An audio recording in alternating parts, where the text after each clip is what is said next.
Yang jelas biar penonton tidak multitafsir. Jadi nanti kita mungkin bisa ngobrol-ngobrol dengan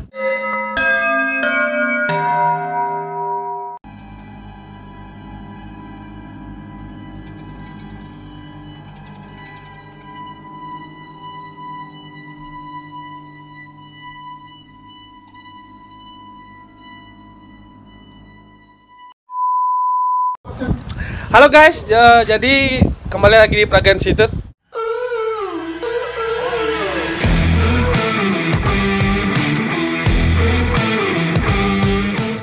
Nah, kita kali ini berada di Taman Festival bersama senior makhluk gaib tahu.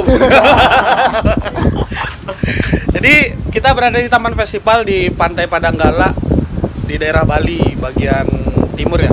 ya.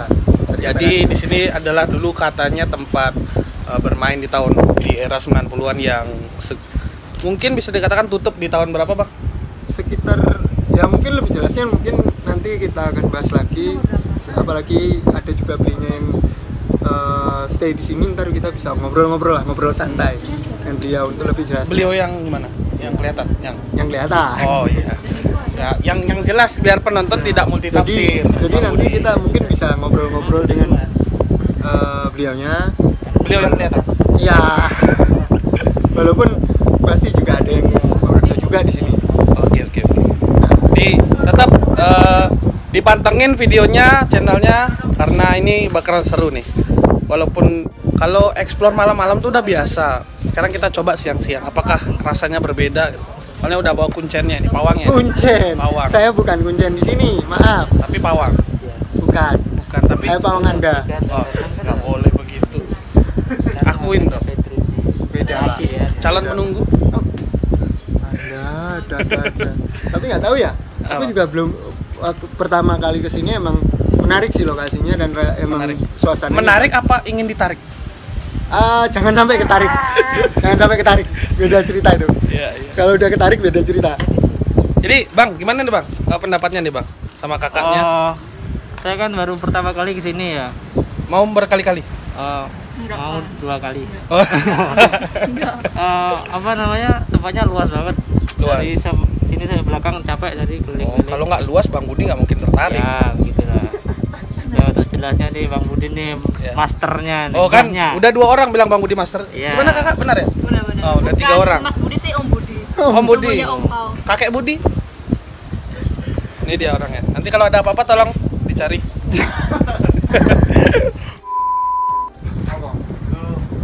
Iya, ini mau mater. Ini perwakilan mana ini? Saya perwakilan dari pasukan rombongan liar. Oh, rombongan liar. Ini pemimpin rombongan liar, gimana pendapatnya Anda? Ini mic-nya. Ayo. Pendapat apa nih? Pendapat berada di sini. Apa nih maksudnya? Ini mic. Mau nanya yang sopan dong. Oh, yang sopan. Oh iya. Rasanya? Rasanya gimana? Rasa apa nih? Rasanya berada di sini. Ini rasanya berasa seperti angin yang kencang dari arah sana. Anginnya nggak kelihatan ya? Memang dari kita berdiri aja udah mistis. Secara mistis ngeri. Kalau menanyakan kemistisan itu ada gurunya Bang Agus Febri. Oh, siap. Ini apa itu? Udah mau kesurupan ya? Bentar lagi tumbang ini. Lagi tak bom kali ya. Bang, aku mau nanya sama Abang, Bang. Kalau pengetahuan Abang tentang sejarah kan, itu kan ya lumayan luas kan. Saya mau nanya, Sangat Bang, luas. tempat kerajaan Majapahit itu sebenarnya di mana, Bang? Sementara kita ketahui Trowulan sebagai wilayah yang penting di era kerajaan Majapahit. Trowulan Mojokerto itu bisa dikatakan sebagai pusat ibu kota. Karena istilah yang berkembang untuk kerajaan Majapahit di sana itu disebut Bilwatikta-pura. Bilwatikta itu kan nama daerah, pura itu kota. Jadi setahu itu bahwasanya Trowulan itu adalah ibu kota dari Majapahit dari masa kalau nggak salah itu mulai sekitar ya mungkin semenjak pembabakan Tatarik ya itu pertemuan karena atau malah mungkin di masanya Maharani Tribuana Tunggadewi atau seperti apa belum tak baca lagi sih. Tapi memang kalau ngomongin Majapahit, Trawulan nggak bisa dilepaskan karena semua hal yang berkaitan Majapahit di situ lengkap. Nah, saya kebetulan saya pernah ke sana, Bang. Saya pernah ke Triwulan dan sempat bertemu juga dengan sebuah komunitas yang masih menjaga peninggalan dari kerajaan Majapahit. Nah, Dan saya sempat nanya sama bapak-bapak yang ada di sana dan dijelasin bahwa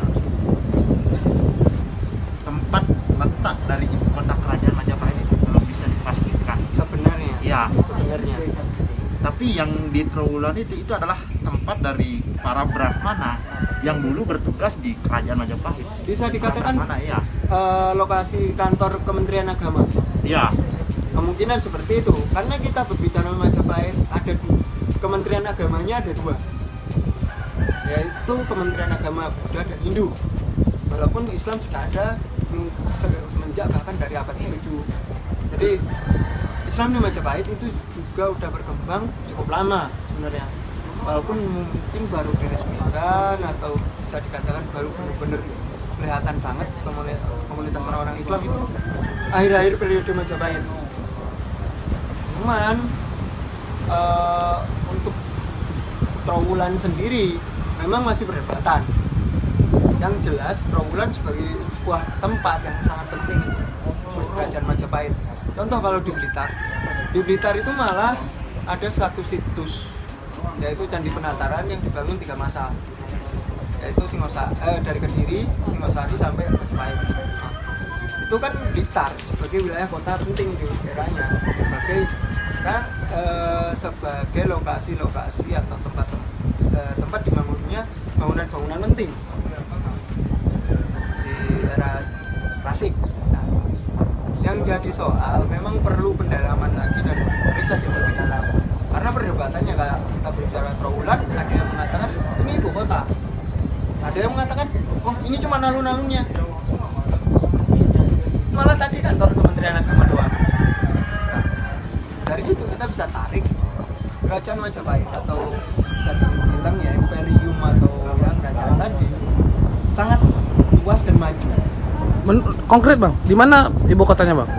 Untuk ibu kota sendiri masih perdebatan. Di Trawulan atau Trawulan atau Bungkulan? Bulan. Wah, nggak baca artikelnya Iwan Pranajaya berarti. Tapi sebenarnya kalau setahuku ibu kota ini masih belum pasti, butuh riset lebih mendalam. Cuman Trawulan sebagai wilayah penting itu yang aku tahu. Konkret bang, sebagai sejarawan dan pelaku Majapahitnya bang. Insya Allah ya meneruskan lah jejak leluhur dari Majapahit. Iya. Ini teman-teman, tempat seperti ini emang butuh dieksplor, apalagi kalau bisa orang yang bisa. Seperti Bang Budi. Aku nggak bisa. Iya. Aku nggak bisa. Kalau bisa, ini ke tempat seperti ini Ya, sama semoga orang yang bisa. Orang yang bisa. Nah, akan lebih detail. Kayak gitu.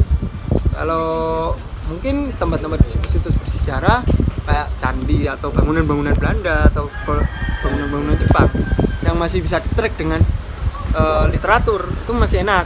Iya. Masih bisa dijelaskan secara fisik. Tapi ini emang bangunan Indonesia kan, bukan sejarah Jepang. Bukan memang bangunan taman wisata, taman wisata. Beda kalau kita ngomongin bangunan Belanda, yang lebih kuno, seperti Bang Budi kan. Ancient. Jadi katanya kita ketika masuk nggak boleh berbuat yang senonoh, nggak boleh ngambil apa-apa ya bang ya?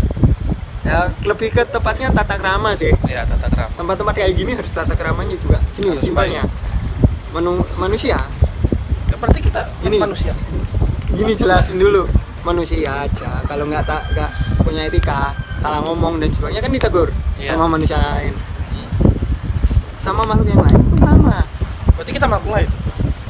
Alien. Enggak, perbandingannya kan kalau kita nggak beretika sebagai manusia pasti ditegur manusia. Ya itu ibaratnya. Kalau sebaliknya, ya kan sama aja sama makhluk yang lain. menegur makhluk yang lain loh. Kan gitu. Ya, pokoknya gitulah. Nanti teman-teman ini seru Saya nih. nggak ngerti teman-teman. Saya nggak ngerti dia ngomong apa. Ya, Karena ini ya gini, sebagai sejarawan abstrak memang banget. agak susah kita bicara. Jadi perlu mendalam kita mengetahui tokoh satu ini, tokoh bapak bangsa, lah. Bapak bangsa. bapak spiritual Indonesia. Jadi terus pantengin channelnya karena Bang Budi ini sangat menarik lah sebagai sosok sejarawan Bali. Coba amin. berkaca dulu, Bang. Tapi intinya gini next, kalau mungkin teman-teman Praga Channel atau Praga Institute ya namanya Iya, sekarang. iya.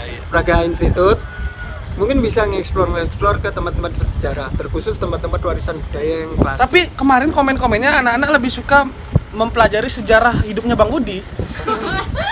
kok jadi saya? Iya, kita kan belajar dari Kok jadi pengalaman. saya? Tan Malaka itu dilupakan karena tidak dipelajari. Jangan sampai lagi 100 tahun Bang Budi dilupakan. Itu setuju nggak? Setuju. Setuju banget. Gini. Tapi intinya memang sebenarnya pembelajaran sejarah perlu, dan terkhusus bagi kita generasi di 90-an 2000-an yang memang dari beberapa referensi beberapa orang, tokoh-tokoh mengatakan pondasi awal Indonesia Jaya 2045. Asik. Amin. Jadi OTW Bang Budi menjadi RI 1. jauh sekali. Nah, jadi teman-teman, minimal kita jaga warisan kebudayaan kita jaga bangunan-bangunan warisan leluhur kita, agar sebagai bangsa yang besar kita bisa mengingat jasa-jasa para leluhur kita. Kayak gitu. Benar. Sepakat. Jangan sampai kita melupakan sejarah, karena orang-orang atau bangsa yang melupakan sejarahnya itu mudah dikalahkan. Dan untuk dikalahkan yaitu dengan cara menghapuskan sejarah dan ikatan dengan leluhurnya. Tepat sekali. Jadi saya sepakat sama Bang Budi, kita harus jaga warisan budaya kita. Ya Kak? Kok saya merasa seperti dikatakan ini ya? Cagar budaya.